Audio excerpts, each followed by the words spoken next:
Hello friend, आप सभी का आपके अपने YouTube channel super study for welcome है। जैसा कि दोस्तों मैं UP army technician grade 2 and ISRO DMRC and Lucknow metro के लिए थ्योरी की क्लास चला रहे थे। ठीक है, तो उसी क्रम दोस्तों आज मेरा 7 पार्ट है। इसके पहले यदि अभी तक आप मेरे 6 पार्ट तक नहीं देखे हैं तो आप जाके हमारे चैनल की प्ले लिस्ट में आप जाके वहाँ देख सकते हैं। वहाँ पर आपको मिल जाएगी थ्योरी की क्लास के नाम से मिल जाएगी UP army TG2 and ISRO के नाम से। ठीक है दोस्तों, क्या है कि मैं पढ़ा रहा हूँ उन बच्चों के लिए जिनकी ट्रेड है इलेक्ट्रॉनिक मैकेनिक्स, इंस्ट्रूमेंट मैकेनिक्स। यदि आप इलेक्ट्रीशियन से हैं तो आपके लिए भी क्लास इंपॉर्टेंट है, क्योंकि वहाँ भी आपके लिए डिजिटल से काफ़ी क्वेश्चन भी आते हैं। इसके अलावा इलेक्ट्रॉनिक्स का आजकल 30 से 40% क्वेश्चन आपके यहाँ भी शिफ्ट हो गए हैं। ठीक है, तो काफ़ी एग्जाम मैंने देखा है, इलेक्ट्रीशियन के पेपर देखे हैं, वहाँ पे काफ़ी क्वेश्चन इलेक्ट्रॉनिक्स से रहते हैं। तो आप इलेक्ट्रीशियन ब्रांच से भी हैं तो आप भी वीडियो को देख सकते हैं। ठीक है, इसके अलावा दोस्तों जो स्टूडेंट ITI कर रहे हैं, ठीक है, इस साल ITI को उनका फर्स्ट ईयर है या सेकेंड ईयर के स्टूडेंट हैं, तो उनके लिए भी बहुत इंपॉर्टेंट है, क्योंकि उनके लिए मैं पढ़ा ही रहा हूँ इलेक्ट्रॉनिक्स। ठीक है, क्योंकि उनका भी एग्जाम होने वाला है। अगर एग्जाम होता है जल्दी में तो आपके लिए बेनिफिट है, आप अच्छे से वीडियो देखें। यदि आप कंपटीशन की तैयारी करना चाहते हैं तो आपके लिए अभी से ही देखना स्टार्ट कर दें, बहुत अच्छी वीडियो है आपके लिए। ठीक है, तो हम पूरी थ्योरी क्लास को मैं एक एक चीज़ बेसिक से एकदम सिखाऊंगा आपको, एकदम बेसिक से मॉडरेट से आपको हाई लेवल तक के क्वेश्चन कराएंगे। ठीक है, तो इसमें क्या है दोस्तों, देखिए मैंने इसके पहले आपसे बोला था इसकी नेक्स्ट क्लास में कि मैं डिजिटल को ख़त्म कर देंगे। ठीक है, आज से मैं स्टार्ट करेंगे बेसिक इलेक्ट्रिकल। तो लेकिन दोस्तों 2 से 3 टॉपिक बचे थे डिजिटल में, तो हमने सोचा कि उसको भी कवर कर दें। ठीक है, क्योंकि अभी एग्जाम इतनी जल्दी होने वाला नहीं है, थोड़ा टाइम ले सकता है अभी आपके पास टाइम है 1 से 2 महीने का। ठीक है, तो हमने सोचा कि इस बार ख़त्म कर देते हैं डिजिटल को ही, क्योंकि ज़्यादा बचा नहीं था उसमें। ठीक है, कॉम्बिनेशनल सर्किट में आपके लिए 2-3 चीज़ें बची थी, जैसे मल्टीप्लेक्सर बचा था, ठीक है, डीमल्टीप्लेक्सर बचा था, और इसके अलावा के मैप हमारा छूट गया था, तो हमने कहा के मैप को भी इसमें शामिल कर लेते हैं। ठीक है, तो आज मेरा कॉम्बिनेशनल खत्म हो जाएगा। इसके बाद हमारा सीक्वेंशियल सर्किट बचेगी। तो सीक्वेंशियल में हमारी 3 चीज़ें बच रही हैं, फ्लिप फ्लॉप बच रहा है, ठीक है, इसके अलावा हमारा रजिस्टर बच रहा है, इसके अलावा एक टॉपिक हमारा और बच रहा है, वो है काउंटर। ठीक है, तो मैं नेक्स्ट क्लास में फ्लिप फ्लॉप और रजिस्टर को ले लूँगा। ठीक है, फ्लिप फ्लॉप और रजिस्टर को लेके ख़त्म हो जाएगा। लास्ट हमारा एक वीडियो और आएगा। ठीक है, इसके बाद हमारे जो 2 वीडियो आएंगे, तो एक वीडियो मेरा क्या हो जाएगा, फ्लिप फ्लॉप हो जाएगा और रजिस्टर हो जाएगा। इसके बाद की जो एक वीडियो आएगी उसमें हम काउंटर को ले लेंगे। ठीक है, काउंटर को हम अच्छे से समझ लेंगे। ठीक है, इसी में मेरा डिजिटल खत्म हो जाएगा। तो आप भी 2 वीडियो का और वेट करें। ठीक है, 2 वीडियो के बाद पूरा डिजिटल खत्म होगा। इसके बाद फिर हम स्टार्ट करते हैं इंस्ट्रूमेंट। ठीक है, इंस्ट्रूमेंट स्टार्ट करेंगे, उसी के साथ साथ में हम बेसिक इलेक्ट्रिकल में स्टार्ट करेंगे। तो हम अल्टरनेट ले आएंगे, एक दिन आपको हम इंस्ट्रूमेंट की क्लास देंगे, एक दिन आपको हम बेसिक इलेक्ट्रिकल क्लास देंगे। ठीक है, तो ऐसे अल्टरनेट, एक दिन इंस्ट्रूमेंट, एक दिन बेसिक इलेक्ट्रिकल। ठीक है, तो आइए दोस्तों ज़्यादा टाइम में रहते हैं, चलते हैं क्लास को स्टार्ट करते हैं। इसके पहले यदि आप हमारे यूट्यूब चैनल पर पहली बार विजिट कर रहे हैं तो आप मेरे यूट्यूब चैनल को सब्सक्राइब करें, वीडियो को लाइक करें और ज़्यादा से ज़्यादा शेयर करें। ठीक है, तो आइए दोस्तों चलते हैं क्लास पे। इसके पहले दोस्तों जो इसकी पहली क्लास थी उसमें मैंने क्या पढ़ा था, हाफ एडर पढ़ा था, ठीक है, फुल एडर पढ़ा था, हाफ सबट्रैक्टर पढ़ा था और फुल सबट्रैक्टर पढ़ा था।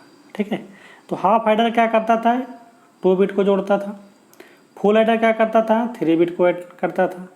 इसके बाद अगर 3 बिट से अधिक बिट मिले तो हम किसके माध्यम से ऐड करेंगे, यदि हमको 4 बिट ऐड करना हुआ, 5 बिट ऐड करना हुआ या 6 बिट को ऐड करना हुआ। तो हाँ दोस्तों, मैं बात कर रहा था, ठीक है, कि अगर 2 बिट को ऐड करना होता तो हम हाफ एडर का प्रयोग करते थे, यदि हमको 3 बिट ऐड करना होता तो फुल एडर का प्रयोग करते थे। ठीक है, लेकिन अगर 3 बिट से अधिक, मान चलिए आपको 4 बिट हुआ, 5 बिट हुआ या 6 बिट को ऐड करना होगा, तो हम किस चीज़ का प्रयोग करते हैं, तो उसके लिए दोस्तों क्या प्रयोग करते हैं, हम पैरेलल ऐडर का प्रयोग करते हैं। किसका प्रयोग करते हैं, पैरेलल ऐडर का हम प्रयोग करते हैं। ठीक है, इस चीज़ के माध्यम से हम इसका प्रयोग n बिट को जोड़ने के लिए किया जा सकता है। कितनी भी बिट हो इसके माध्यम से हम ऐड कर सकते हैं।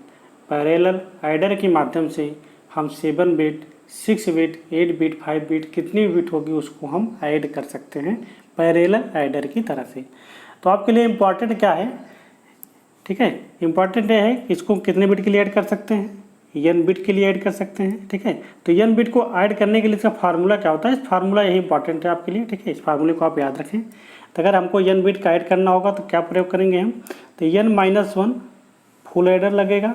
अगर हमको n बिट का ऐडर बनाना है, पैरेलल ऐडर, तो उसमें n-1 फुल ऐडर लगेगा और एक हाफ ऐडर लगेगा। ठीक है, एक तरीका ये हुआ। दूसरा तरीका क्या होगा, उसमें n फुल ऐडर ही लगेंगे। अगर हमको 4 बिट को ऐड करना है तो 4 फुल ऐडर लगेंगे। ठीक है, 4 बिट का अगर पैरेलल ऐडर बनाना है तो 4 फुल ऐडर के माध्यम से पैरेलल ऐडर को बना सकते हैं। इसके अलावा तीसरा तरीका है कि 2n-1 हाफ ऐडर लगेगा इंटू n-1 आर गेट लगेगा। ठीक है, तो एग्जामिनर ऐसे क्वेश्चन पूछ लेता है कि 4 बिट के पैरेलल ऐडर बनाने के लिए हमें कितने हाफ ऐडर और आर गेट की ज़रूरत होगी। ठीक है, कैसे क्वेश्चन पूछता है, ध्यान से सुनिए आप। पूछेगा आपसे कि हमको 4 बिट का पैरेलल ऐडर बनाने के लिए कितने हाफ ऐडर और आर गेट की आवश्यकता पड़ेगी। ठीक है, तो ऐसे क्वेश्चन पूछता है, सिंपल से क्वेश्चन आता है। ठीक है, तो आइए हम देखते हैं क्वेश्चन कैसे आता है, उसको सॉल्व कैसे करते हैं। तो क्वेश्चन नंबर 1 है हमारा। ठीक है, क्या है कि 4 बिट को ऐड करने के लिए कितने हाफ ऐडर और आर गेट की आवश्यकता पड़ेगी।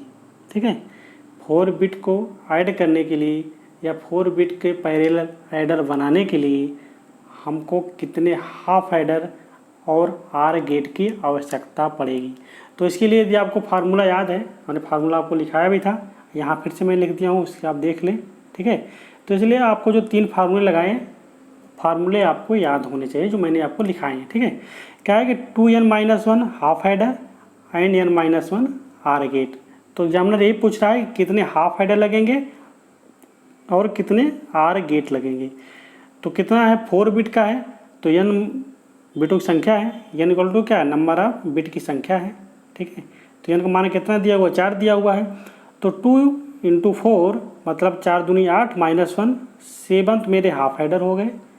और आर गेट की बात करता है तो n-1 आर गेट होता है, तो 4 - 1 3 आर गेट लगेगा।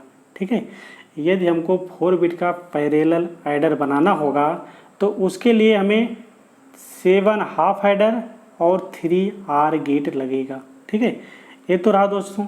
इसके अलावा यदि आपसे बात कर लेता है कि हमको क्या बनाना है कि 4 बिट का, ठीक है, 4 बिट को ऐडर बनाने के लिए हमें कितने फुल ऐडर लगेंगे और कितने हाफ ऐडर लगेंगे। तो वही करना है हमें। 4 - 1 मतलब 3 हो गया हमको फुल ऐडर और एक हाफ ऐडर। ठीक है, तो यदि एग्जामिनर पूछता आपसे कि 4 बिट का पैरेलल ऐडर बनाना है तो उसके लिए हमें कितने फुल ऐडर और कितने हाफ ऐडर की ज़रूरत पड़ेगी, तो 3 फुल ऐडर और एक हाफ ऐडर के माध्यम से हम पैरेलल ऐडर को बना सकते हैं 4 बिट वाला। ठीक है, हम आशा करते हैं कि आपको पैरेलल ऐडर समझ में आ गया होगा। ठीक है दोस्तों, आपके यहाँ सर्किट डायग्राम नहीं पूछेगा, आपके यहाँ ऐसे सिंपल से क्वेश्चन पूछेगा। तो हमने प्रयास किया कि हर चीज़ आपको बताते हैं, चले कोई चीज़ आपका छूटे ना। ठीक है, पैरेलल ऐडर से भी आपके क्वेश्चन अगर आते हैं तो आप पैरेलल ऐडर के भी क्वेश्चन कर सकते हो। ठीक है, अब आइए हम बात करते हैं आगे हमारा क्या है, अब हम बात करते हैं मल्टीप्लेक्सर की।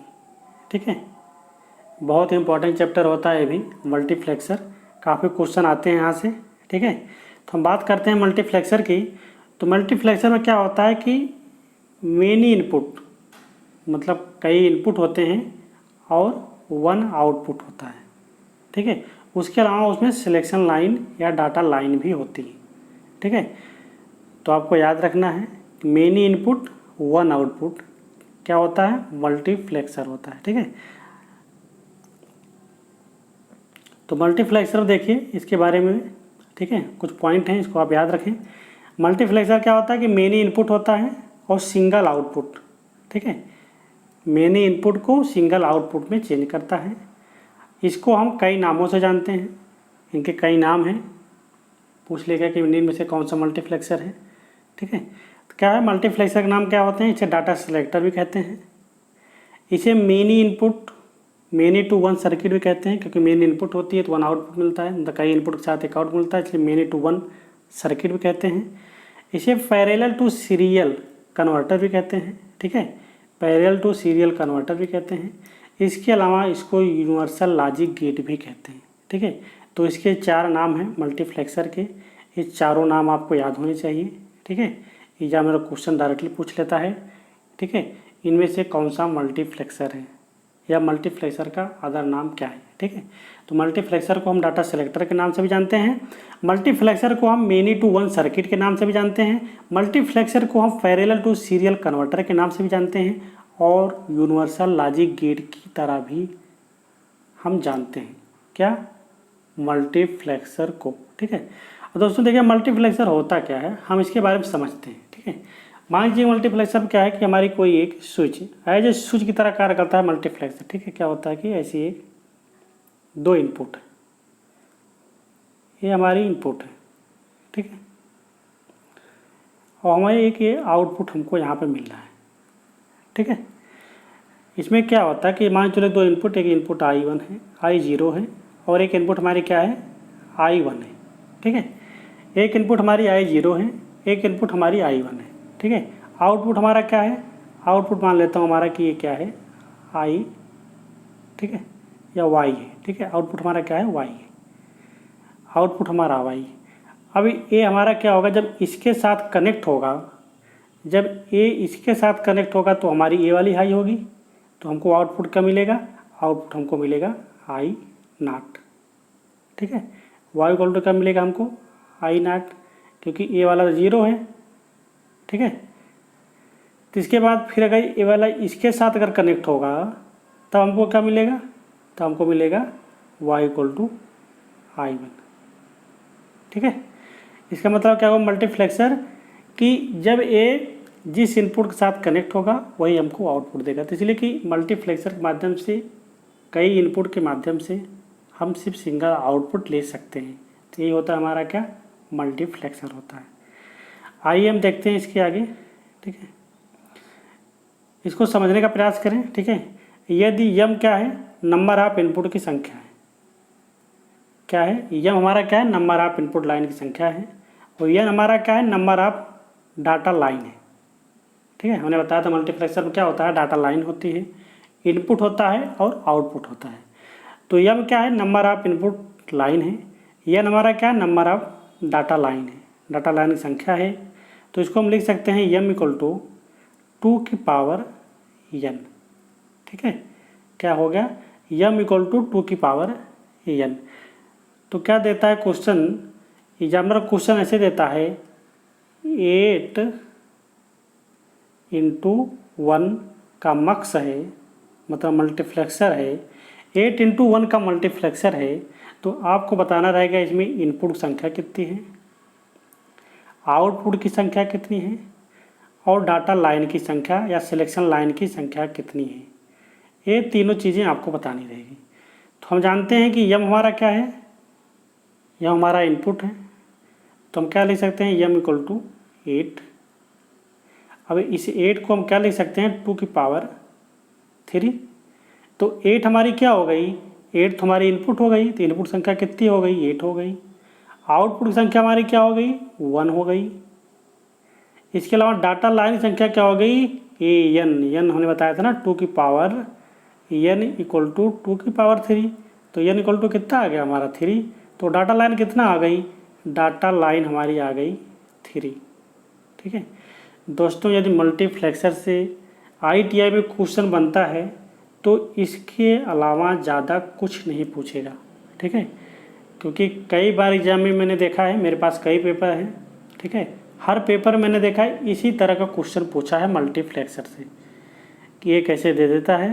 ठीक है, एक फंक्शन देता है मल्टीप्लेक्सर का, उसके बाद आपसे पूछता है कि इनमें से इनपुट की संख्या कितनी है, आउटपुट की संख्या कितनी है, या डाटा लाइन या डाटा सेलेक्टर की संख्या कितनी है। ठीक है, तो हम आशा करते हैं कि ये चीज़ आपको समझ में आया होगा। आइए थोड़ा सा हम डिटेल में जानते हैं मल्टीप्लेक्सर को थोड़ा सा। ठीक है, क्योंकि मैंने बताया था आपको पहले बेसिक थोड़ा सा मॉडरेट ले जाएंगे, हायर लेवल में जाने की ज़रूरत नहीं है। ठीक है, तो हम आपके लिए जो मल्टीप्लेक्सर है जितना कुछ था यहीं से क्वेश्चन आएगा, लेकिन थोड़ा सा लेवल आपका हम बढ़ा के मॉडरेट तक ले जाएंगे। आइए देखते हैं। ठीक है, तो इसमें क्या होगा, देखिए क्या हमको बनाना है कि 2 इंटू 1 का एक मल्टीप्लेक्सर है, 2 इंटू 1 का मल्टीप्लेक्सर है। ठीक है, तो क्या करेंगे हम, 2 × 1 का मल्टीप्लेक्सर के लिए, इसका मतलब 2 इसमें इनपुट है, आउटपुट हमारा 1 है, सिलेक्शन लाइन संख्या कैरी हमारी 1 है। ठीक है, तो सिलेक्शन लाइन हमारी क्या हो जाएगी, 1 हो जाएगी। क्यों? क्योंकि आप देखिए 2⁴ = 2 होता है, तो 1 हमारी क्या है, सिलेक्शन लाइन है। तो सिलेक्शन लाइन हमारी कितनी है, 1 है, आउटपुट हमारी 1 है और 2 × 1 का मल्टीप्लेक्सर है। तो हमने बताया था कैसे काम करेंगे, जब इसके साथ सिलेक्ट होगा तो वाला इनपुट लेगा, इसके साथ कनेक्ट होगा तो वाला इनपुट लेगा। तो आइए इसको हम देखते हैं, इसके ट्रूथ टेबल को। ठीक है, तो हमारी ट्रूथ टेबल क्या है कि सिलेक्शन लाइन हमारी क्या है, एक ही सिलेक्शन लाइन है, मतलब सिलेक्ट करने की संख्या 1 है, तो एक बार 0 होगी और एक बार 1 होगी। तो हमको आउटपुट क्या मिलेगा, जब हमको 0 होगी तो हमको I0 आउटपुट मिलेगा, जब 1 के साथ कनेक्ट होगा तो I1 आउटपुट मिलेगा।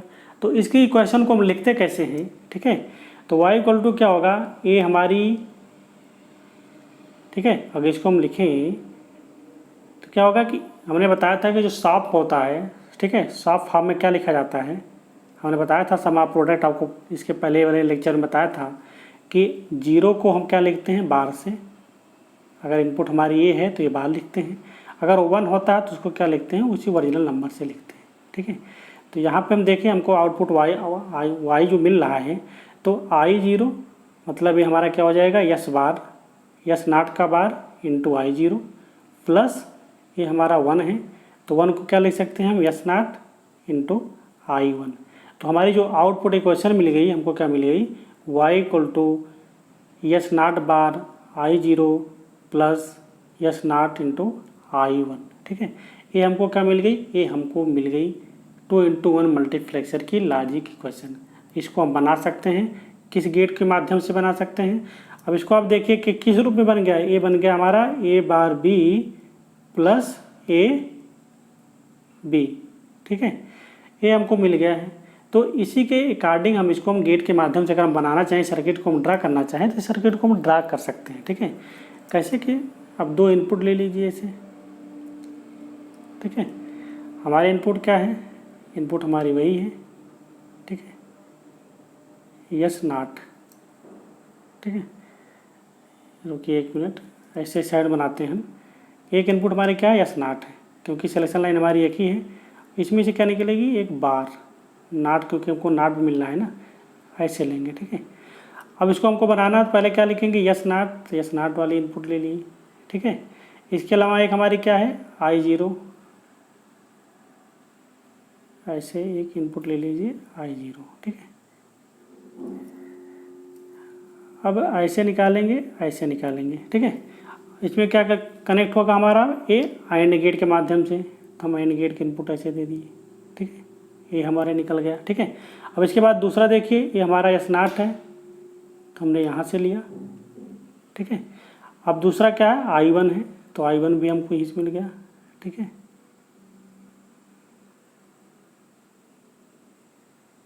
इसको भी हम AND गेट में देखें, फिर इन दोनों को ले जाके AR गेट देंगे, तो थोड़ा सा जगह खाली कम पड़ेगी। तो ऐसे ही सर्किट का डिज़ाइन हम कर सकते हैं। ठीक है, तो ये सब चीज़ें आप क्या नहीं पूछेगा, सर्किट डिज़ाइन कैसे की जाती है। ठीक है, बस आपको वही याद रखना है। इसके अलावा देखते हैं कि 4 × 1 का मक्स है। तब देखिए दोस्तों क्या है, 4 × 1 का मक्स है। ठीक है, तो हमने बताया था जब 4 × 1 का मक्स होगा तो इसमें कितने इनपुट होंगे, कितने आउटपुट होंगे, कितनी सिलेक्शन लाइन होगी, आपको पता होना चाहिए। 4 है तो इसको हम क्या लिख सकते हैं, 2 की पावर 2। ठीक है, तो 4 हमारी क्या हो गई, इनपुट लाइन की संख्या हो गई, 2 हमारी क्या हो गई, सिलेक्शन लाइन संख्या हो गई, और आउटपुट हमारा 1 होता है ये मल्टीप्लेक्सर में। इतनी चीज़ें आपको निकालना आ गई तो आपका एक क्वेश्चन आपका कन्फर्म है, क्योंकि एग्जामिनर आपके यहाँ इतना ही पूछेगा। ठीक है, आइए हम देखते हैं इसको। 4 × 1 का मक्स है, तो इसमें 4 इनपुट हैं, I0, I1, I2, I3, या इसे I0 भी बोलते हैं, I0, I1, I2, I3। ठीक है, इसके अलावा सिलेक्शन लाइन हमारी 2 हैं, तो S0, S1 हमारी सिलेक्शन लाइन हो गई। ठीक है, और आउटपुट हमारी क्या हो गई, Y। जब मेरी आउटपुट लाइन कनेक्ट हो गई I0 से, तो हमको क्या मिलेगा आउटपुट में, जब सिलेक्शन लाइन हमारी कनेक्ट होगी I0 से, तो हमको आउटपुट मिलेगा I0। जब हमारी सिलेक्शन लाइन I1 से कनेक्ट होगी तो हमको आउटपुट मिलेगा I1। जब सिलेक्शन लाइन I2 से कनेक्ट होगी तो आउटपुट मिलेगा I2। जब सिलेक्शन लाइन हमारी I3 से कनेक्ट होगी तो हमको आउटपुट मिलेगा I3।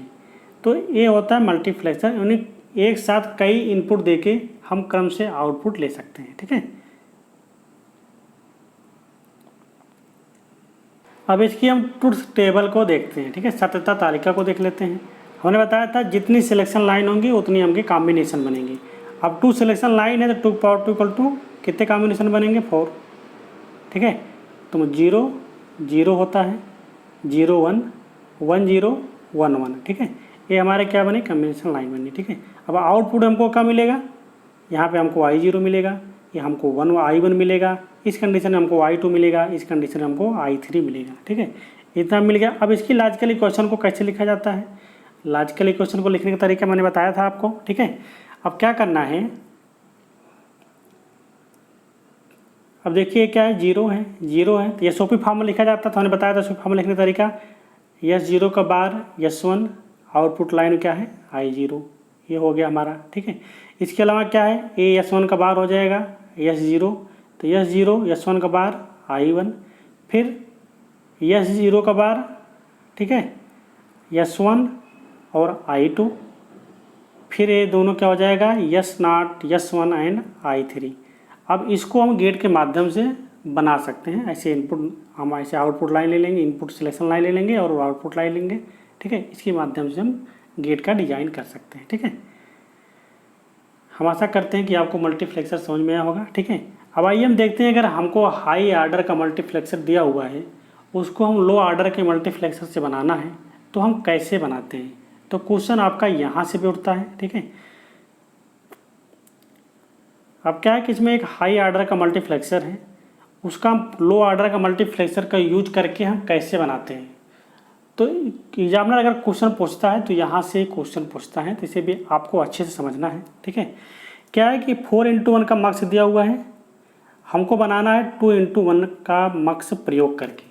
ठीक है, 4x1 का मक्स है, हमको बनाना है 2x1 मक्स का प्रयोग करके, तो कितने मक्स लगेंगे 4x1 को बनाने में 2x1 का।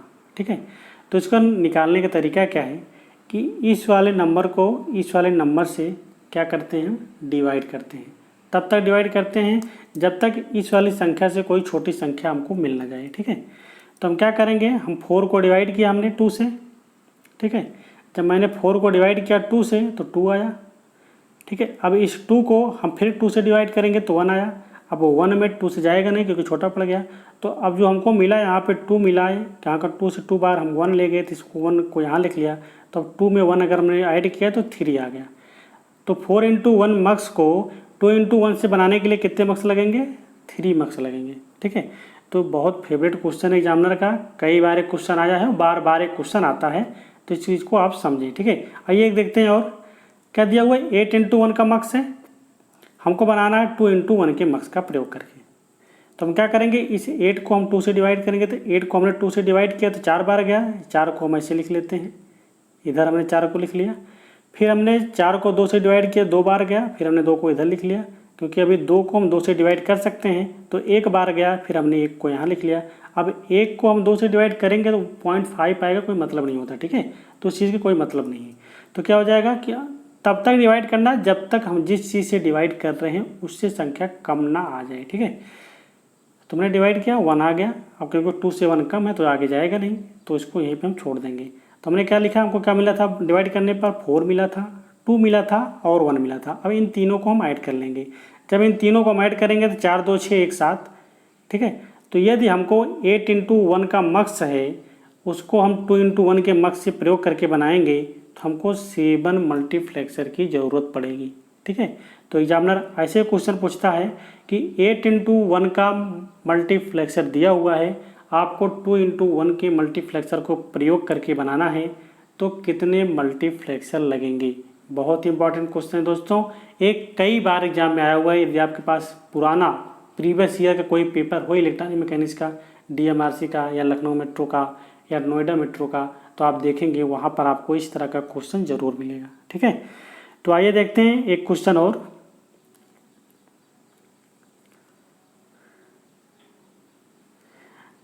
इसको देख लीजिए दोस्तों, एक सिंपल सा तरीका। ठीक है, यदि n x 1 का मक्स होगा और 2x1 के रूप में बनाना होगा, तो कितने मार्क्स लगेंगे हमको, n-1 एक लाइन में लगाने का तरीका।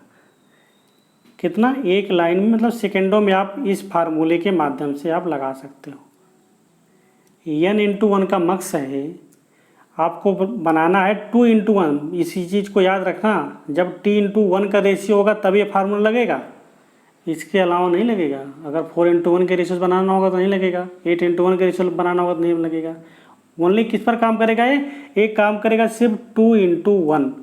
ठीक है, यदि n×1 का मार्क्स है, हमको बनाना है 2×1 के रेशियो से, तो जो मार्क्स लगेंगे वो क्या लगेंगे, n-1।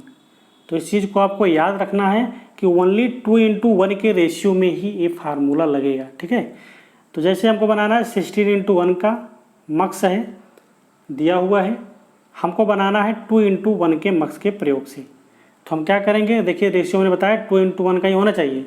रेशियो जो 2×1 का है तो n-1 होगा। तो n-1 मतलब नंबर ऑफ n की संख्या कितनी है, 16। तो 16 - 1 = कितना, 15। तो आप कई स्टेप से बचे, सिंपल सा क्वेश्चन है, आसानी से हो गया। यदि इसको हम उस तरीके से लगाते तो कैसे लगाते आप देख लीजिए। जब हमको उस तरीके से लगाना होता, देखिए नीचे हम लगाए हैं उस तरीके से भी, तो हम 16 को हम 2 से डिवाइड करते 8 बार जाता, फिर इस 8 को हम 2 से डिवाइड करते 4 बार जाता, इस 4 को फिर हम 2 से डिवाइड करते तो 2 बार जाता, अब इस 2 को हम 2 से डिवाइड करते तो 1 बार जाता, फिर इन सबको ऐड करते, 8 4 12 2 14 1 15। ठीक है, तो इस तरह अगर आप सॉल्व करते तो कम से कम आपको 30 सेकेंड तो लग ही जाता। ठीक है, लेकिन यदि हम n-1 करते तो हमको सॉल्व करने की ज़रूरत नहीं पड़ती, शायद में वो 1 से 2 सेकेंड में आपका आंसर हो गया होता। ठीक है, तो जहाँ पर टाइम हमारा सेव हो वहाँ पर आपको टाइम को सेव करना है। बाकी जहाँ पे अगर टाइम नहीं सेव हो रहा है तो जो टाइम आपका यहाँ पे सेव हुआ है इसी टाइम को ले जाके वहाँ पर लगाना है। ठीक है, तो एक अच्छे तरीके से क्वेश्चन को आप सॉल्व करना सीखें। ठीक है, हम आशा करते हैं यदि कोई भी मक्स दिया होगा, मान चले कि 64×1 का मक्स है, आपको 2×1 के मक्स से बनाना है, इसका आंसर आपको कमेंट सेक्शन में देना होगा। ठीक है, 64×1 का मक्स है, उसको 2×1 के रेशियो से बनाना है, तो कितने मक्स लगेंगे, इस क्वेश्चन का जवाब आपको कमेंट सेक्शन में देना होगा।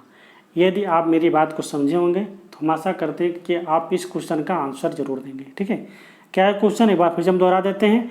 64×1 का मक्स है, इसे आपको बनाना है 2×1 के रेशियो से, तो कितने मक्स लगेंगे, इस चीज़ का आंसर आपको कमेंट सेक्शन में देना होगा। ठीक है, आइए हम बात करते हैं आगे।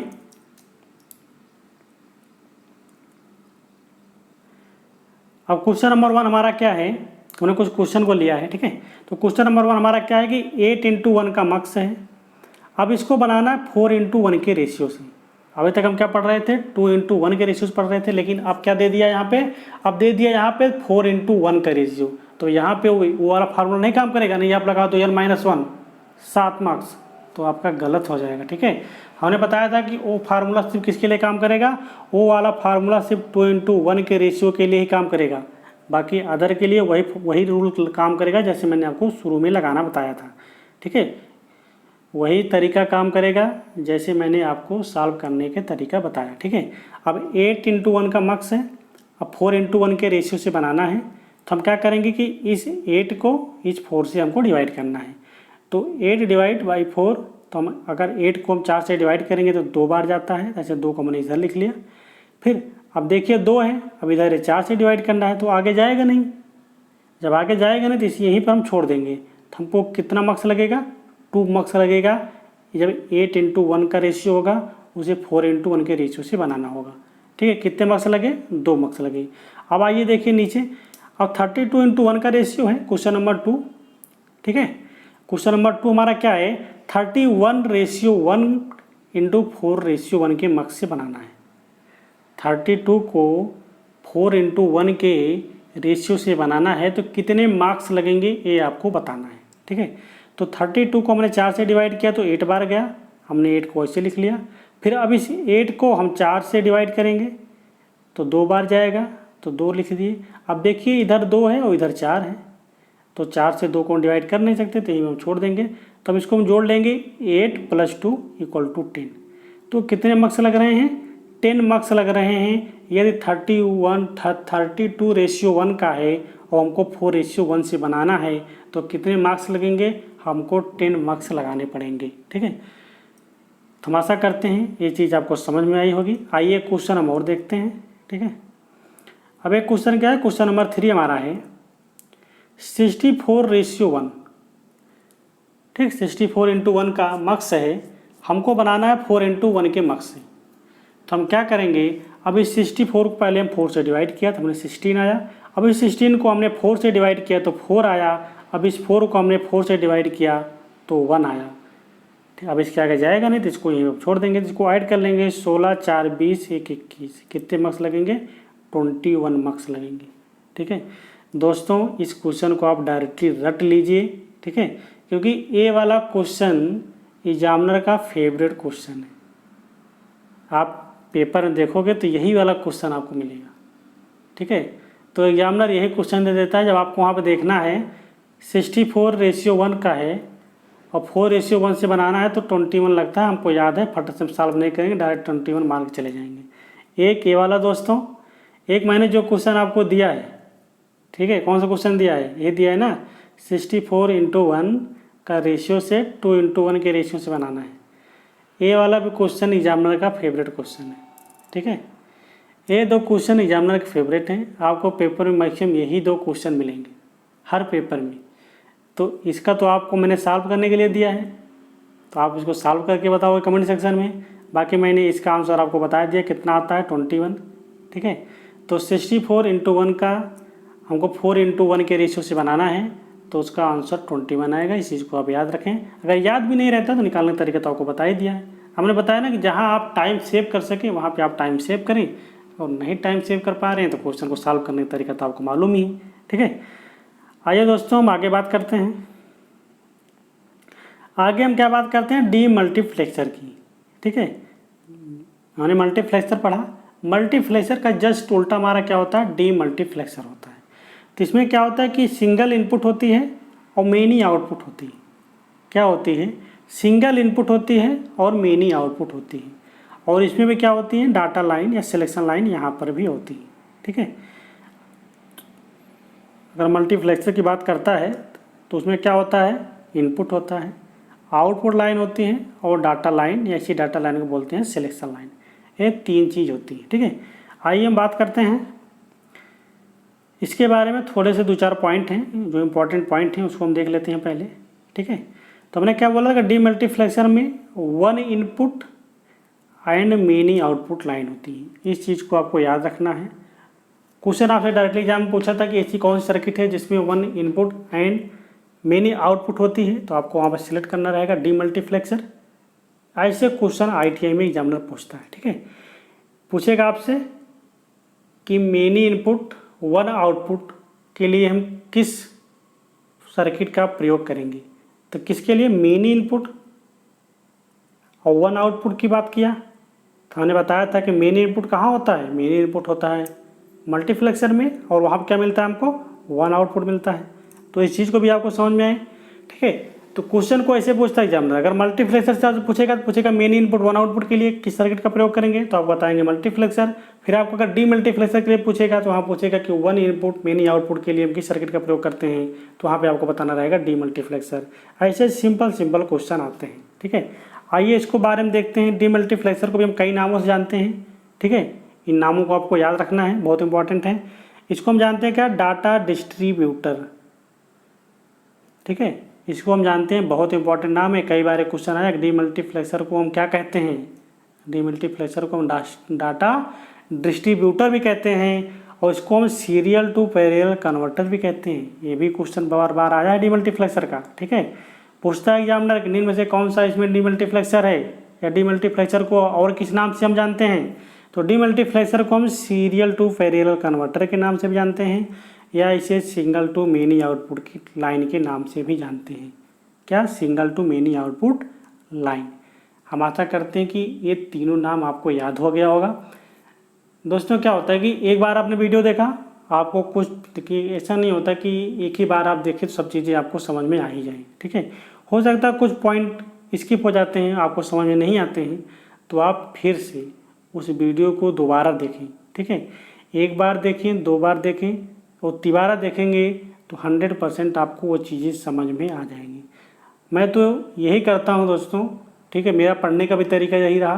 बाकी आप सबको मैं ये बता रहा हूँ कि कोई चीज़ होती, देखिए पहले क्या होता था कि आप कोचिंग में जाते थे तो क्या होता था, सर जी वहाँ पढ़ाए आपको, कोई रिकॉर्ड तो होता नहीं था उसका। एक बार सर ने पढ़ाया, आपको चीज़ समझ में आई, कुछ पॉइंट अगर उन्होंने 100% अपना देने का प्रयास किया तो आपने 50% दिया, या किसी किसी का माइंड होता है वो 60% लेता है, वो किसी का माइंड होता है वो 90% तक वो कवर कर लेता है। 100% तो बिरले स्टूडेंट होते होंगे जो कि जो पढ़ाया गया वो सब हमको समझ में आ गया, हमने 100% ले लिया, ठीक है। तो वहाँ पे क्या होता था कि वहाँ पे दोबारा क्लास की सुविधा तो होती नहीं थी।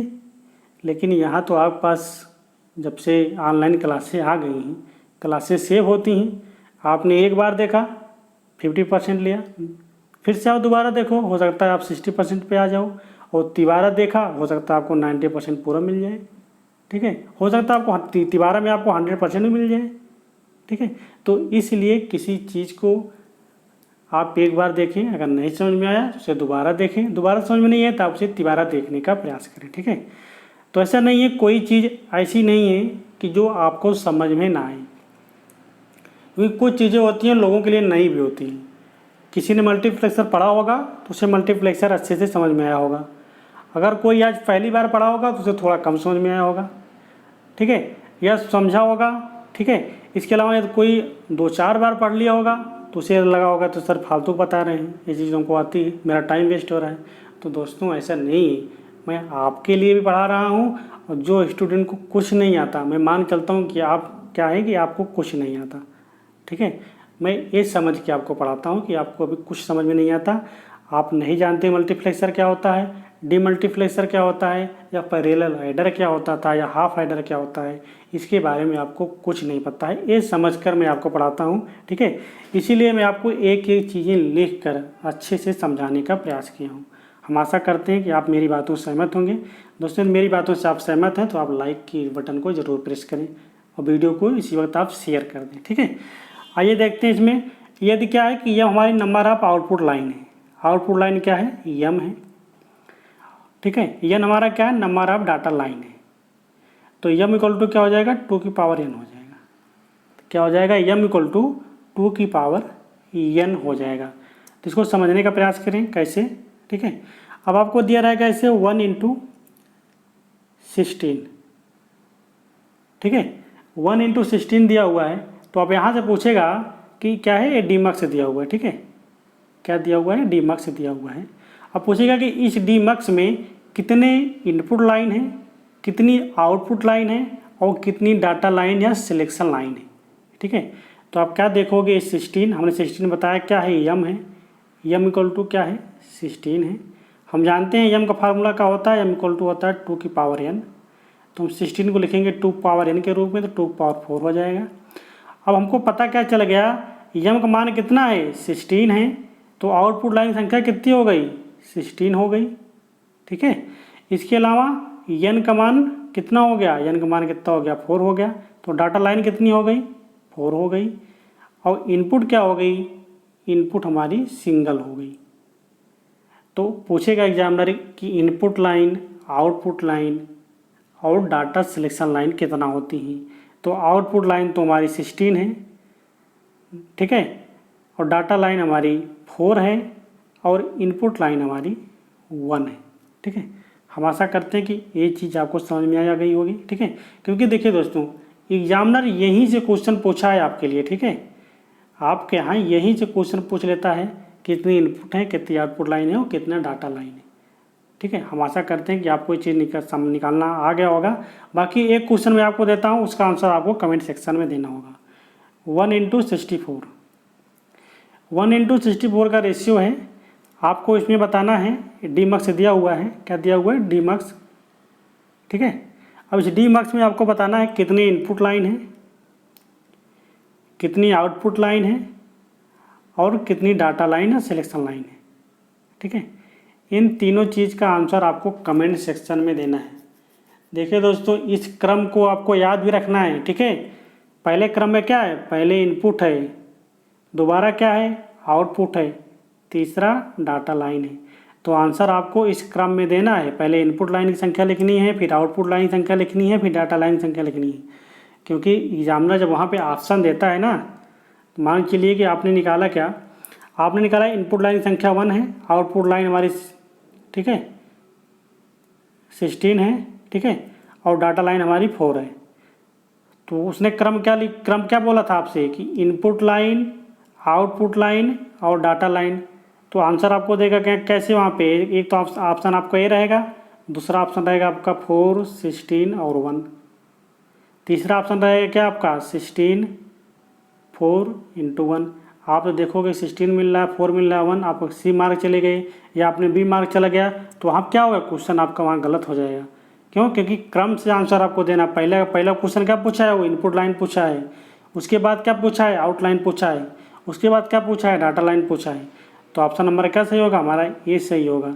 तो इस क्रम को भी आपको याद रखना है, काफ़ी लोगों को क्वेश्चन ऐसे भी गलत हो जाता है, ठीक है।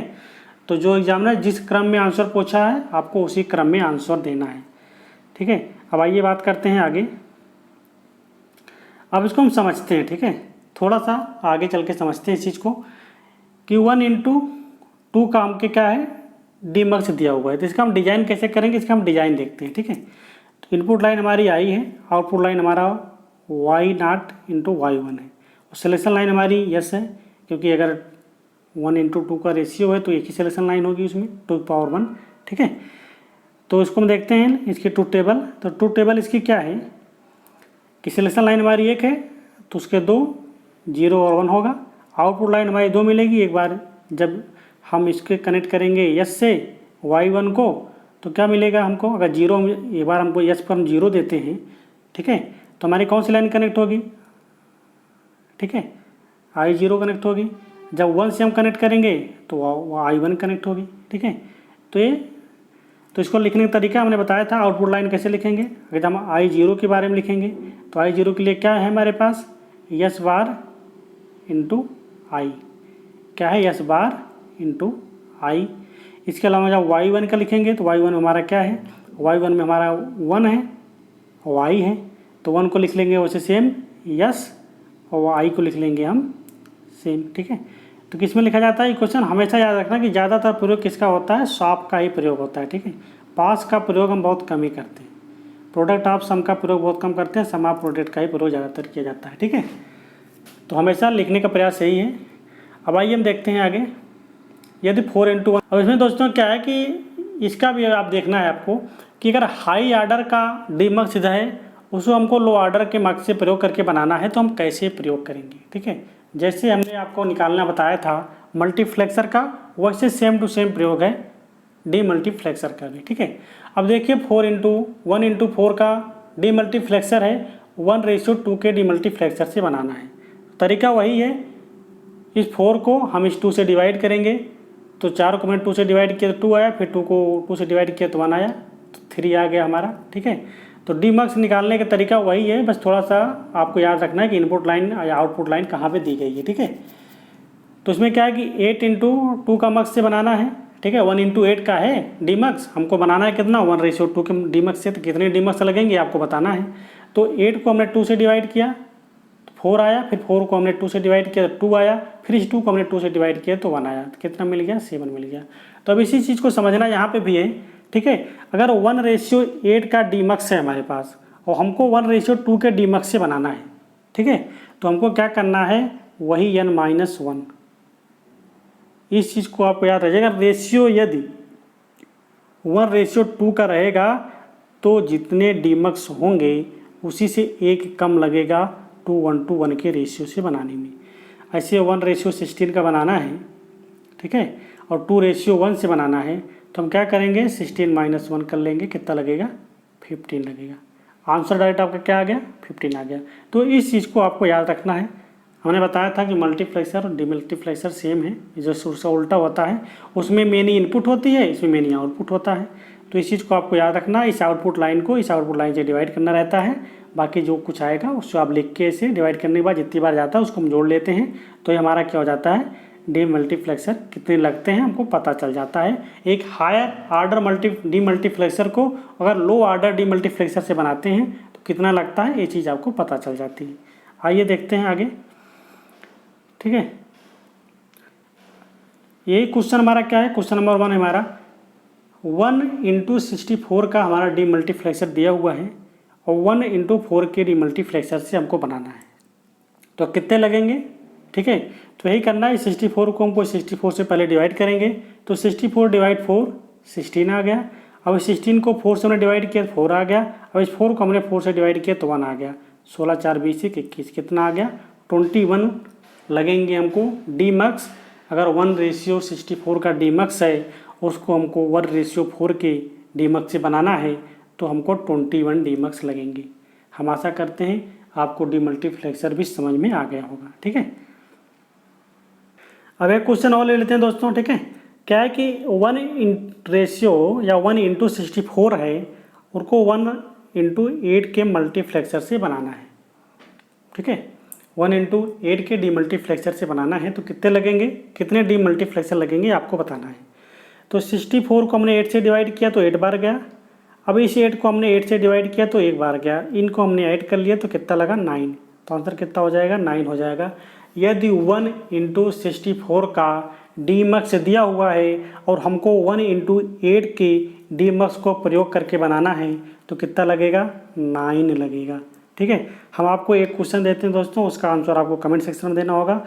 1/128, ठीक है, आपको 1/2 के रेशियो से बनाना है तो कितने डीमक्स लगेंगे, इस चीज़ का आंसर आपको कमेंट सेक्शन में देना है। देखिए दोस्तों, उसमें क्या होता है ना कि जैसे मैंने एक टॉपिक आपको पढ़ाया, फिर आपको मैंने एक क्वेश्चन दे दिया, आपने उस चीज़ को समझा, फिर उसी क्वेश्चन को आपने कर लिया तो वो टॉपिक आपका कंफर्म हो जाएगा, कभी आप नहीं भूलोगे पूरी लाइफ। तो इसीलिए मैं आपको एक क्वेश्चन देता हूँ, बाकी मेरा कोई मकसद नहीं होता आपको परेशान करने का। यदि आपको लगता हो सर हर बार एक क्वेश्चन हमको पकड़ा देते हैं, तो ऐसी कोई बात नहीं है। मैं इसलिए देता हूँ कि जो चीज़ मैंने आपको पढ़ाई यदि आपको समझ में आई होगी तो आप कमेंट सेक्शन में आंसर ज़रूर देंगे। तो कमेंट सेक्शन में आंसर देने वाले लोगों की संख्या बहुत कम ही है और वीडियो देखने वाले लोगों की संख्या बहुत ज़्यादा है। तो मेरा आप सभी से रिक्वेस्ट है कि प्लीज़ सभी लोग कमेंट सेक्शन में आंसर देने का प्रयास करें। नहीं तो हमको क्या लगता है कि शायद मैं आपको ये चीज़ें समझ में नहीं आई होंगी। ठीक है, तो मेरा पढ़ाने कोई मतलब नहीं रह जाता फिर कि मैं आपको इतनी मेहनत करके अच्छी तरीके से, मैं आपको पहले क्या करता हूँ दोस्तों कि एक एक चीज़ें मैं आपके लिए लिखता हूँ पहले। ठीक है, उसके बाद फिर इसको मैं PDF में कन्वर्ट करता हूँ। PDF में कन्वर्ट करने के बाद फिर इस वीडियो को रिकॉर्ड करते हैं। रिकॉर्ड करने के बाद फिर इसको यूट्यूब पर अपलोड करते हैं। उसके बाद आपके पास नोटिफिकेशन जाता है, फिर आप उस वीडियो को देखते हो। ये प्रक्रिया। ठीक है, तो यदि मैं इतना कर रहा हूँ आपके लिए तो आप भी थोड़ा बहुत समझने का प्रयास करें और हर चीज़ का आंसर देने का प्रयास करें। दोस्तों, मल्टीप्लेक्सर भी ख़त्म हो गया, डीमल्टीप्लेक्सर भी ख़त्म हो गया। अब हम बात कर लेते हैं डिकोडर की। ठीक है, डिकोडर में क्या होता है इस चीज़ को आप समझिए। डिकोडर में क्या होता है, मेनी इनपुट मेनी आउटपुट होता है। मतलब उसमें कई इनपुट होती हैं और कई आउटपुट एक साथ ली जाती है। ऊपर क्रिया क्या होती है, डिकोडर की होती है। इसका प्रयोग हम कहाँ करते हैं, इसका प्रयोग हम बाइनरी कोड को अदर कोड में कन्वर्ट करने के लिए किया जाता है। क्वेश्चन एग्जामिनर पूछता है कि डिकोडर का हम प्रयोग कहाँ करते हैं, तो डिकोडर का प्रयोग हम क्या करते हैं, बाइनरी कोड को अदर कोड में कन्वर्ट करने के लिए करते हैं। इस चीज़ को आपको याद रखना है। जैसे कौन से एग्जांपल आप देख लीजिए, यदि बाइनरी से हम ऑक्टल में कन्वर्ट करना होगा तो हम डिकोडर का प्रयोग करेंगे। BCD कोड से हमको डेसिमल में चेंज करना होगा तो हम डिकोडर का प्रयोग करेंगे। बाइनरी से यदि हमको हेक्साडेसिमल में चेंज करना होगा तो हम डिकोडर का प्रयोग करेंगे। यदि बाइनरी टू डेसिमल में प्रयोग करना होगा तो हम डिकोडर का प्रयोग करेंगे। ठीक है, हम आशा करते हैं कि आपको ये चीज़ें समझ में आई होंगी। बस यही इतना आपके यहाँ पूछेगा। ठीक है, डिकोडर क्या होता है, डिकोडर में मेनी इनपुट मेनी आउटपुट होता है।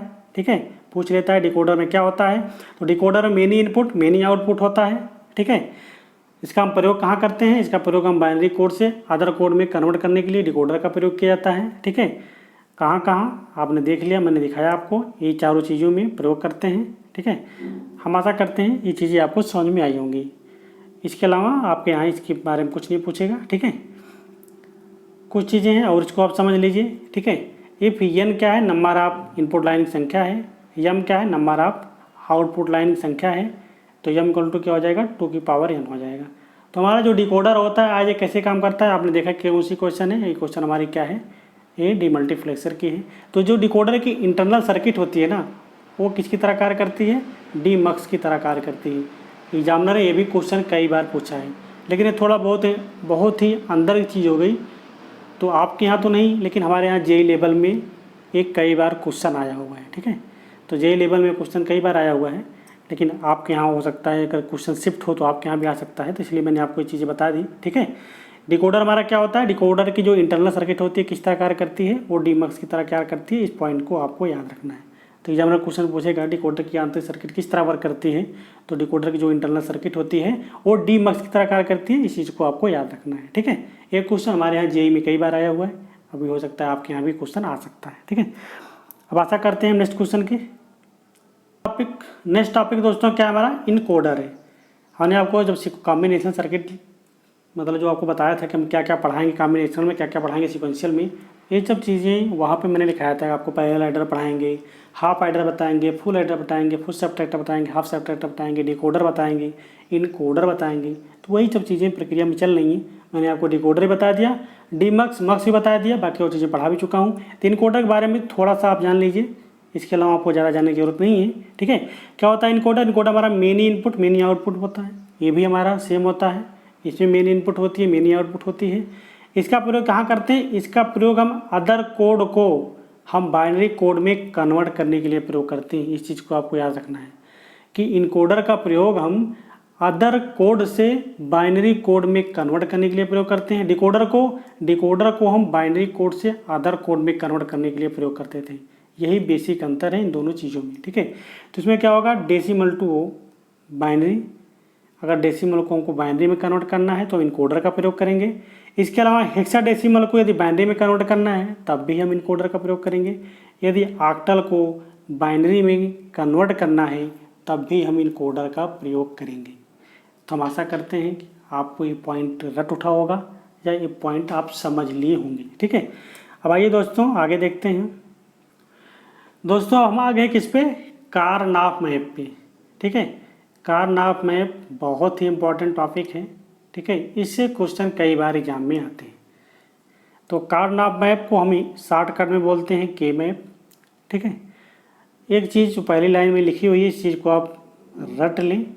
ठीक है, यही क्वेश्चन पूछता है अगर किसी ने डीएमआरसी या नोएडा मेट्रो का एग्जाम दिया हो 2019 और 2020 वाला, तो आपको ये वाला क्वेश्चन मिला होगा वहाँ पे।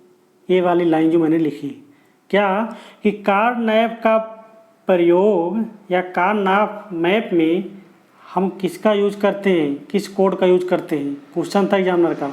तो कार्नाफ मैप में हम ग्रे कोड का यूज करते हैं। तो कार्नाफ मैप जो होता है हमारा वो ग्रे कोड का प्रयोग करता है। ठीक है, तो एग्जामिनर का क्वेश्चन था कि निम्न में से किस कोड का प्रयोग हम कार्नाफ मैप में करते हैं या के मैप में करते हैं। तो आपका आंसर वहाँ पे था क्या, ग्रे कोड। तो ग्रे कोड का प्रयोग हम कार्नाफ मैप में करते हैं। इस पॉइंट को आप रट लें, ये क्वेश्चन बहुत इंपॉर्टेंट है, कई बार एग्जाम में आता है। ठीक है, इसके अलावा दोस्तों इसमें क्या होता है कि इसमें हम कार्नाफ मैप का जो हम प्रयोग करते हैं किसी बूलियन एक्सप्रेशन को सॉल्व करने के लिए प्रयोग करते हैं। ठीक है, जैसे हमने सॉल्व करने के लिए तरीका एक बताया था आपको, बूलियन अलजेब्रा, वो भी क्या था, बूलियन फंक्शन को ही सॉल्व कर रहा था। ठीक है, वहाँ आपको सारी थ्योरम पढ़ाई थी, सारे रूल समझाए थे। वही प्रक्रिया सेम टू सेम कार्नाफ मैप की भी होती है। किसी फंक्शन को सॉल्व करना या बूलियन एक्सप्रेशन को सॉल्व करने के लिए हम के मैप का प्रयोग करते हैं। ठीक है, इसमें दो चीज़ें होती हैं क्या, एक तो मिनी टर्म पे काम करता है, मिनी टर्म हमने बताया था मिनी टर्म क्या होता है, और मैक्स टर्म क्या होता है, दो चीज़ें मैंने आपको बताया था। तो मिनी टर्म में भी काम करता है और मैक्स टर्म में भी काम करता है, लेकिन ज़्यादातर हम प्रयोग किसका करते हैं, मिन टर्म का ही प्रयोग करते हैं। ठीक है, तो हमने बताया था मिन टर्म मैक्स टर्म क्या होता है। मिन टर्म हमारा क्या होता है, मिन टर्म हमारा सॉप होता है, मैक्स टर्म हमारा क्या होता है, पास होता है।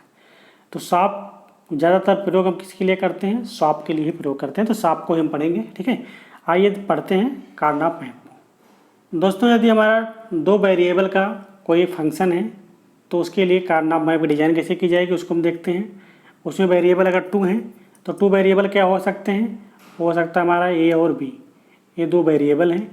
इनके लिए हम कार्नोट मैप डिजाइन कैसे करेंगे और कितने टर्म इसके बनते हैं आप याद रखना। 2 पावर n होता है, n हमारा क्या होता है, n हमारा वेरिएबल संख्या होती है। तो अगर 2 वेरिएबल हैं तो 2 पावर 2 इक्वल टू 4 कॉम्बिनेशन इसके बनेंगे, ठीक है। तो इसकी जो डिजाइन बनेगी आप देखिए, हमने इसको बनाया क्या, 2 इनपुट लिया, एक ए एक बी, ये जो हमने फंक्शन लिया था ए और बी, ठीक है। इसको बोलते हैं हम MSB और इसको बोलते हैं हम LSB, ठीक है, लीस्ट सिग्निफिकेंट बिट और मोस्ट सिग्निफिकेंट बिट, ठीक है। तो इसको लिखने का तरीका क्या है हमारा, आप देखिए, हमने इधर ए लिखा और इधर हमने बी लिखा, ठीक है। तो इसको हम लिखते हैं बी बार, इसको लिखते हैं बी, इसको लिखते हैं हम ए बार, इसको लिखते हैं हम ए। किस में लिखा जा रहा है, शॉप में लिखा जा रहा है। तो शॉप में हमने बताया था 0 क्या लिखते हैं, हम बार से प्रदर्शित करते हैं, 1 को हम ऐसे लिखते हैं। तो आप क्या समझ सकते हो, हमारा 0 है और हमारा 1 है, ये हमारा 0 है और हमारा 1 है, ठीक है। तो 0 1 0 1। तो इसको लिखने का है, इसके वेरिएबल कितने हैं, 4। 4 कौन कौन से हो सकते हैं, 0 हो सकता है, 1 हो सकता है, 2 हो सकता है और 3 हो सकता है, ये 4 वेरिएबल होंगे। तो लिखने का तरीका हमारा क्या है, 0 1 2 और 3, ठीक है। ऐसे लिखते हैं 0 1 2 3। एक किसके लिए रहा, ये 2 वेरिएबल के लिए रहा। अब आइए हम देखते हैं कि 3 वेरिएबल होगा। दोस्तों तो कोई 3 वेरिएबल के लिए है, ठीक है। तो उसके लिए कार्नोट मैप कैसे डिजाइन होगा, कोई फंक्शन ऐसे होगा क्या, 3 वेरिएबल में ए होगा, बी होगा और सी होगा। ये 3 वेरिएबल के लिए होगा, ठीक है। तो हम इधर ए लिखेंगे, इधर दोनों साथ में बी, ए और बी लिखेंगे, ठीक है। इधर ए लिखा हमने, बी सी लिखा। तो इसमें 3 वेरिएबल है, तो 2 पावर 3 कितने होंगे, 8। तो 8 हमने 8 कॉम्बिनेशन लिए इसके, 0 से 1। बाकी लिखने का तरीका वही है क्या, इधर हमने ए लिखा, इधर हमने बी लिखा, ए बार, सॉरी दोस्तों, ठीक है। क्या लिखा हमने, इधर हमने ए बार लिखा और इधर ए लिखा, और इधर क्या है कि बी बार सी बार, बी बार सी, बी सी और बी सी बार। ये कहाँ से आया, वहीं, ठीक है। कैसे, 0 0 0 1 1 0 1 1। तो 2 है, मान चलो बी है और सी है, ठीक है। तो इसके लिए क्या लिखेंगे, दोनों 0 हैं तो बी बार सी बार लिखेंगे, मतलब कि हमारा क्या है, 0 0 है। अभी हमारा 0 और 1 है, ये हमारा 1 1 है, ये हमारा 1 और 0 है, ठीक है। तो 0 0 के लिए हम लिखेंगे बी बार सी बार, 0 1 के लिए लिखेंगे हम बी बार सी, 1 0 के लिए लिखेंगे हम बी सी बार, 1 1 के लिए लिखेंगे बी और सी, ठीक है। तो ऐसे लिखने का तरीका है, तो इस चीज़ को आप याद रखें, ठीक है। इसको हम लिख सकते हैं क्या, 0 0, इसको हम लिख सकते हैं 0 1, इसको लिख सकते हैं 1 1, इसको लिख सकते हैं 1 0, ठीक है। तो कार्नोट मैप में दोस्तों इसको लिखे जाता है, जब इसको नंबर भरे जाएंगे, कैसे भरे जाएंगे, इसमें 0 1, अब इधर लिखते हैं हम 2, फिर लिखते हैं हम 3। इस क्रम को आपको याद रखना है, ठीक है। हमने लिखा 0 1 2 लिखा इधर, फिर इधर लिखा हमने 3, फिर हमने लिखा 4 5, फिर इधर हमने लिखा 6, इधर लिखा हमने 7, ठीक है। एक क्रम आपका गलत नहीं होना चाहिए, ठीक है। इस चीज़ को आप याद रखेंगे कि 3 वेरिएबल के लिए लिखेंगे तो कैसे लिखेंगे, ऐसे लिखने का तरीका होगा, 0 1, इसके बाद हम 3 लिखेंगे बीच में, 2 अब किनारे ले जाएंगे, फिर इधर हम 4 लिखेंगे, 5 लिखेंगे, इधर चले जाएंगे, उधर 7 लिखेंगे। तो 3 वेरिएबल के लिए टेबल थी। हम आशा करते हैं चीज़ आपको समझ में आई होगी। आइए देखते हैं हम 4 वेरिएबल के लिए,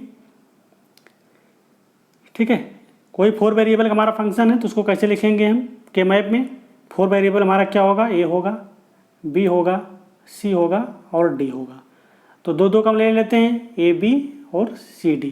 तो लिखने का तरीका वही है, C bar D bar, C bar D, C D, C D bar, और A bar B bar, A bar B, A B और ए बी बार, ठीक है। लिखने का तरीका फिर से आप देखिए, क्योंकि देखिए 4 वेरिएबल है तो फिर कितने कॉम्बिनेशन होंगे, 16 होंगे, 16 इनपुट। तो 16 के लिए 0 से 15 तक लिया जाता है, ठीक है। तो 0 से 15 तक लेंगे हम, तो लिखेंगे क्या, 0 1, फिर इधर हमने 2 लिखा, इधर हमने 3 लिखा, 4 5, इधर 6 लिखा हमने, इधर 7 लिखा। फिर हम देखिए बीच की लाइन छोड़ेंगे, फिर लिखेंगे इधर से 8 9, फिर इधर हमने 10 लिखा, फिर हमने इधर 11 लिखा, फिर हमने इधर 12 लिखा, इधर 13 लिखा, इधर 15 लिखा और इधर हमने 14 लिखा, ठीक है। ये इससे क्यों लिखते हैं दोस्तों, इस तरह लिखने का तरीका यही है क्योंकि ये ग्रीक कोड पर कार्य करता है, ठीक है। तो इसीलिए ग्रीक कोड का नंबर भरने के लिए ऐसे हमने भरा जाता है ग्रीक कोड का नंबर, ठीक है। अब आप देखिए, अब सोचोगे 13 यहाँ पे कैसे आया, ठीक है। अब देखिए 13 कैसे आया, हमने क्या लिखा है यहाँ पे ए और बी लिखा, तो आप लिख सकते हो 13 में क्या है, ए और बी है। ऊपर क्या है, ऊपर से हमको क्या मिल रहा है, सी बार डी मिल रहा है, तो यहाँ हम लिख लिए सी बार डी, ठीक है। अब देखिए ए और बी के लिए क्या लिखेंगे, 1 1 लिखेंगे, सी बार के लिए क्या लिखेंगे, 0 लिखेंगे, डी बार डी ओनली है तो डी के लिए भी 1 लिखेंगे। अब इसको ऐड करो, देखो 13 आ रहा है, 8 4 12 1 13, ठीक है। तो इसे अकॉर्डिंग नंबर भरे गए हैं, ठीक है। हम आशा करते हैं कि ये चीज़ें भी आपको समझ में आई होंगी। अब आइए थोड़ा और बेसिक से समझते हैं इसे। दोस्तों के मैप को सॉल्व करने के लिए, ठीक है, उसके कुछ नियम होते हैं, कुछ रूल होते हैं, उनको हम समझते हैं। तो के मैप को सॉल्व करने के लिए करने का तरीका क्या है, उसमें क्या होता है, पहले उसमें जो ग्रुपिंग बनाते हैं, क्या होती है ग्रुपिंग उसकी, पहले ग्रुपिंग मेरी ऑक्टेट की होती है, फिर हम क्वाड की ग्रुपिंग करते हैं, फिर हम पेयर की ग्रुपिंग करते हैं, फिर हम सिंगल टर्म की ग्रुपिंग करते हैं, फिर हम रिमूव रिडंडेंट की ग्रुपिंग करते हैं, ठीक है। तो प्रियॉरिटी क्या है, ऊपर से नीचे की तरफ प्रियॉरिटी है कि सबसे पहले हमको देखना है, ठीक है, जो हम के मैप का डिजाइन करेंगे उसमें सबसे पहले देखेंगे कि हम ऑक्टेट बनाना है। उसके बाद फिर क्या देखेंगे, अगर ऑक्टेट नहीं बन रहा है देखेंगे क्या क्वाड बन रहा है, यदि क्वाड बन रहा होगा तो हम क्वाड बनाएंगे। फिर देखेंगे अगर क्वाड भी नहीं बन रहा है तो क्या बन रहा है, हम पेयर देखेंगे। जब पेयर भी नहीं बनेगा तो क्या हम सिंगल टर्म की ग्रुपिंग करेंगे। जब सिंगल टर्म भी नहीं मिलेगा तो हम ढूंढेंगे क्या कोई रिमूव रिडंडेंट टर्म या डोंट केयर कंडीशन है क्या, ठीक है। ये सब चीज़ें देख के हम के मैप का प्रयोग करते हैं। तो आइए हम समझते हैं कि ऑक्टेट कैसे बनता है, क्वाड कैसे बनता है, पेयर कैसे बनता है और सिंगल टर्म कैसे बनता है। इन सब चीज़ों को हम समझते हैं, ठीक है। तो बात करते हैं हम ऑक्टेट की, ठीक है। दोस्तों ये वाला भी क्वेश्चन एग्जाम में आया था, ठीक है। ऑक्टेट, ऑक्टेट जो होता है कार्नाप में ऑक्टेट, ऑक्टेट की ग्रुपिंग कितने बिट की होती है ये आपको बताना था, इसे क्वेश्चन एग्जामिनर ने पूछा था। तो इस चीज़ को याद रखना है, ऑक्टेट क्या होता है, 8 बिट के समूह को हम ऑक्टेट कहते हैं। 8 बिट के ग्रुप को हम ऑक्टेट कहते हैं। तो ऑक्टेट हमारा कैसे बनेगा, ऐसे देखिए 1 2 3 4 बिट इधर है, 1 2 3 4 इधर है, इधर भी है। तो हमने बताया कि सबसे पहले हम प्रयास करेंगे कि ऑक्टेट हमको बनाना है। तो देखिए ऑक्टेट मेरा यहाँ से मिल रहा है 4 4 8, हमने इस ऑक्टेट को बना लिया, ठीक है। जब ऑक्टेट बन रहा होगा तो हम पहले ऑक्टेट बनाएंगे। इसके अलावा एक तरीका इसका और होता है बनाने का ऑक्टेट, ठीक है। एक तरीका क्या है, ये है 4 बिट इधर से है और 4 बिट इधर से है। तो हम हाफ पेयर इधर से लेंगे और हाफ पेयर इधर से लेंगे, ये हाफ हाफ मिलके मेरा बन जाएगा फुल पेयर। जब फुल पेयर मिल जाएगा, 4 मतलब बिट इधर से है, 4 बिट इधर से है, कितना पेयर बन गया हमको, 8 बिट का पेयर बन गया। तो भी क्या बन गया मेरा ऑक्टेट। तो ऑक्टेट बनाने के 2 तरीके हैं, आपने समझ लिया कि इधर से भी हम बना सकते हैं और इधर से, हाफ पेयर इधर से, हाफ पेयर इधर से, हाफ हाफ फुल पेयर बन जाएगा। जब फुल पेयर बन जाएगा तो मेरा ऑक्टेट की पेयरिंग बन जाएगी। तो ऑक्टेट की पेयरिंग हम इस तरह भी कर सकते हैं, ठीक है। नहीं आप देखोगे सर यहाँ पे सिर्फ 4 है, हम 4 पेयर बना सकते हैं, नहीं, 4 इधर से भी है, 4 इधर से भी है, तो आप 4 4 के सिंगल पेयर बना लिए। लेकिन अभी 4 का हम प्रयोग करके अगर हाफ हाफ का प्रयोग करते तो एक 8 का ऑक्टेट बन जाता। तो इसलिए हम प्रयास करेंगे पहले क्या, ऑक्टेट ढूंढने का। जब हमको ऑक्टेट मिल जाएगा तो ऑक्टेट बनाएंगे, जब ऑक्टेट नहीं बन पाएगा तब हम क्वाड बनाएंगे। आइए देखते हैं क्वाड कैसे बनता है। दोस्तों ये भी कुछ एग्जामिनर पूछ चुका है कई बार, ठीक है, कि क्वाड में कितने बिट की ग्रुपिंग होती है, तो 4 की होती है। इस चीज़ को आपको याद रखना है। ऐसे बनता है हमारा, ठीक है, 4 बिट ऐसे है तो 4 का समूह को बना लेंगे तो क्या बन जाएगा, हमारा क्वाड की पेयरिंग बन जाएगी, ठीक है। इसके अलावा देखिए इस तरह से बनाया जा सकता है, एक इधर एक इधर एक इधर है, तो हाफ पेयर इधर से हाफ पेयर इधर से लेके हम क्वाड की पेयरिंग कर सकते हैं, ठीक है। हम आशा करते हैं कि आपको क्वाड भी समझ में आया होगा। आइए हम बात करते हैं पेयर की, ठीक है। तो पेयर हमारा यहाँ से है, ठीक है, यह 2 बिट का समूह होता है। पेयर क्या होता है, पेयर 2 बिट का समूह होता है। तो यहाँ से हमने पेयर बना लिया, पास पास थे। इसके अलावा दोस्तों एक पेयरिंग ये भी हो सकती है, एक यहाँ है एक यहाँ है, तो हम हाफ पेयर यहाँ से ले सकते हैं और हाफ पेयर यहाँ से ले सकते हैं, तो हाफ हाफ फुल हो जाएगा, तो भी एक पेयर बन जाएगा, ठीक है। तो हम आशा करते हैं आपको पेयर भी समझ में आया होगा।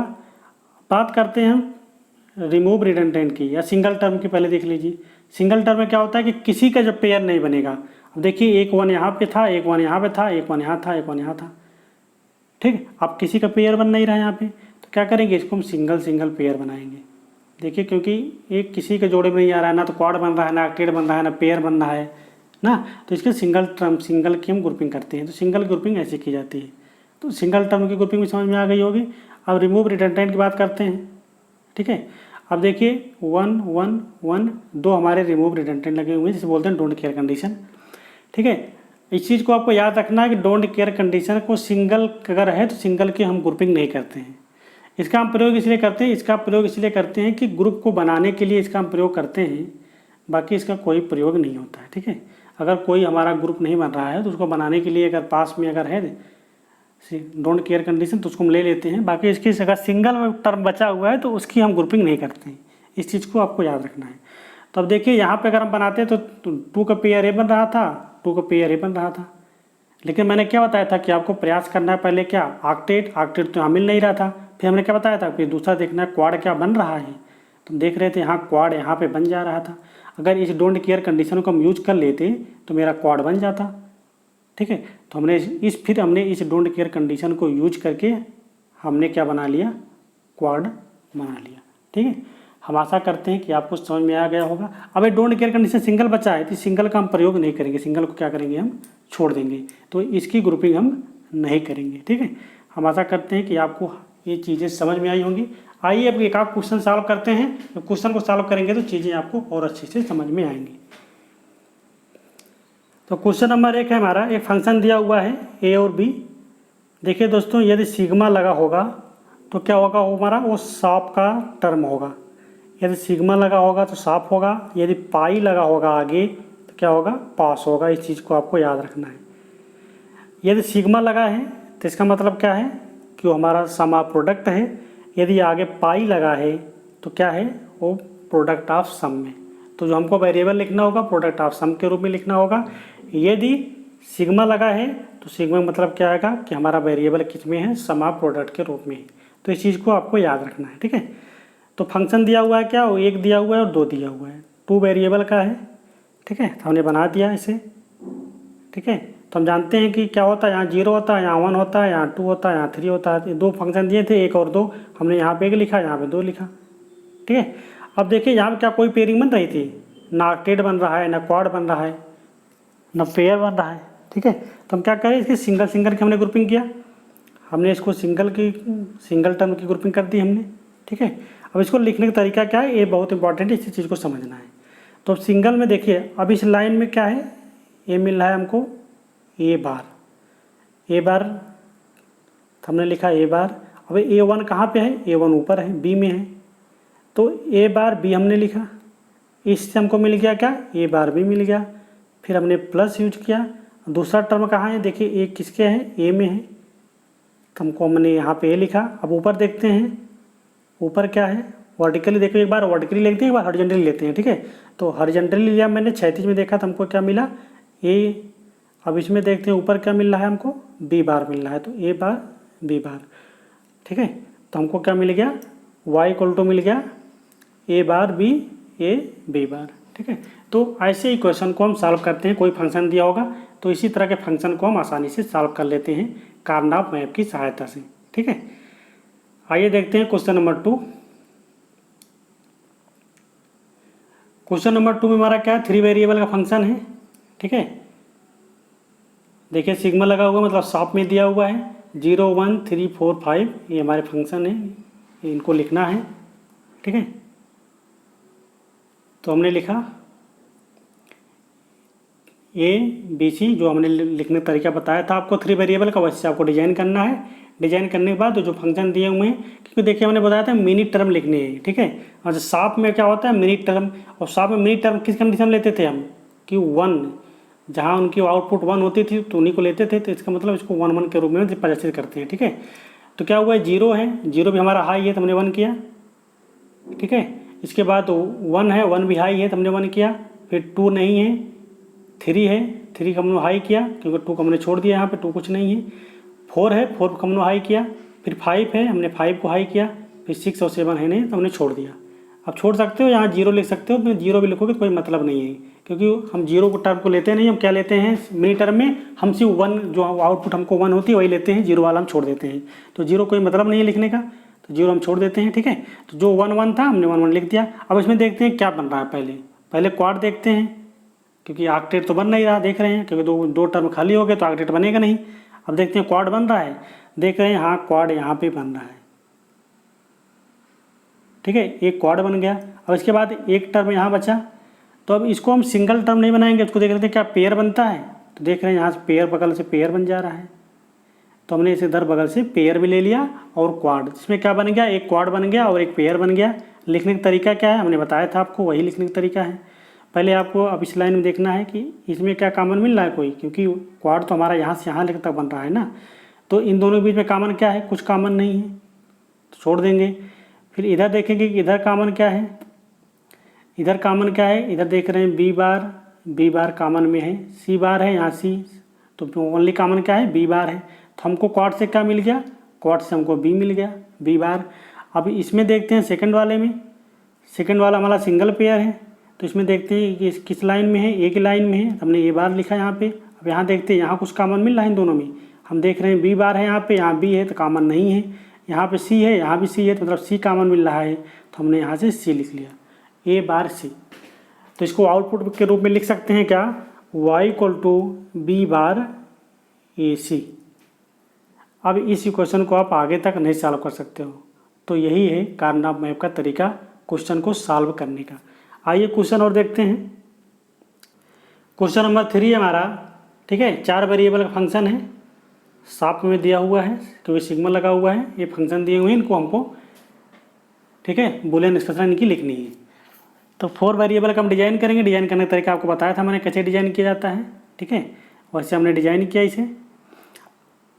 अब डिजाइन करने के बाद हमने लिखा क्या, जीरो पे है, हमने वो जीरो को हाई किया, 1 भी है, 1 को भी हाई किया, 3 है, 3 को भी हमने हाई किया, ठीक है। इसके बाद 4 नहीं है, 4 को हम, ठीक है, 2 भी नहीं है, 2 को हम जीरो भी कर सकते हैं, जीरो लिखने कोई मतलब नहीं, खाली छोड़ देते हैं। 4 भी नहीं है, 4 को भी जीरो कर सकते हैं, नहीं खाली छोड़ सकते हैं। 5 है, 5 को हमने हाई किया। 6 है, ठीक है, 6 को हमने हाई किया। फिर 7 है, 7 नहीं है, 7 को हमने खाली छोड़ दिया, ठीक है।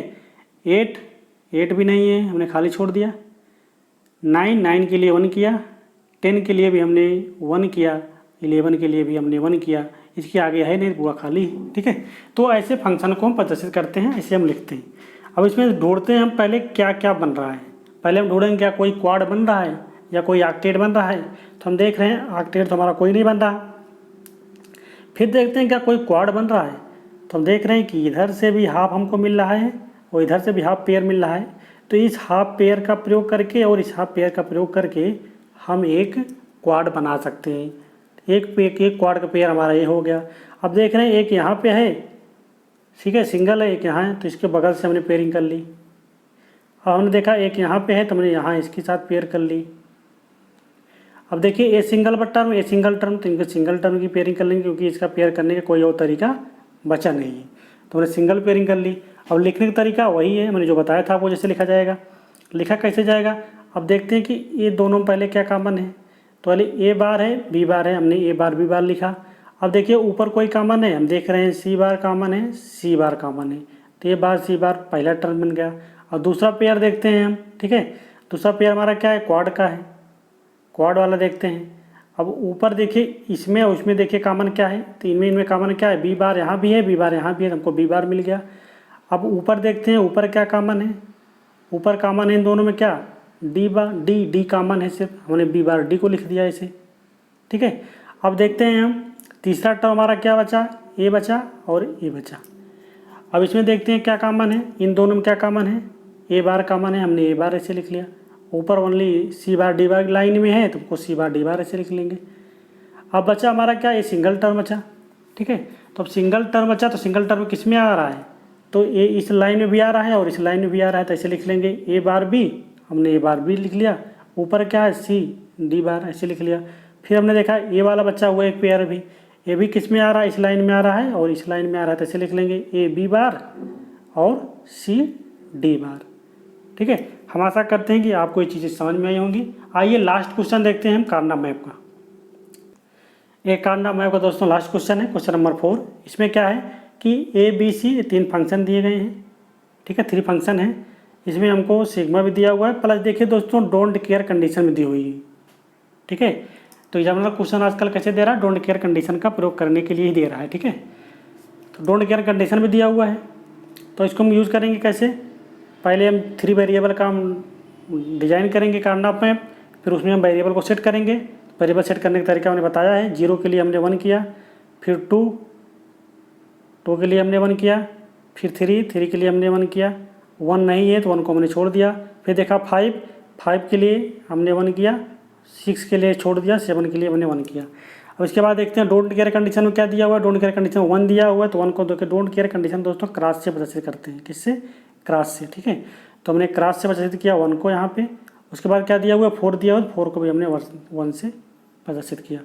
अब इसको देखते हैं, इसकी हम पेयरिंग करनी है। तो पेयरिंग करने के लिए पहले देखते हैं क्या ऐसा कोई पेयर हमका क्वाड या ऑक्टेट बन रहा है। तो पहले तो हम देखते हैं कि एक ऐसा है जो कि हमारा बन रहा है क्या, ये बन रहा है हमारा 4 का ग्रुप। फिर इसके बाद देख रहे हैं एक ग्रुप हमारा ये भी बन रहा है क्वाड का।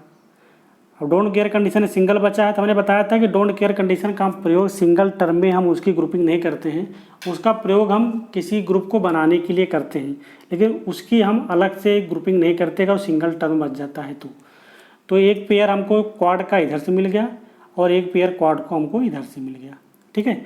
अब इसको हम क्या करेंगे, इसकी हम आउटपुट इक्वेशन लिखेंगे।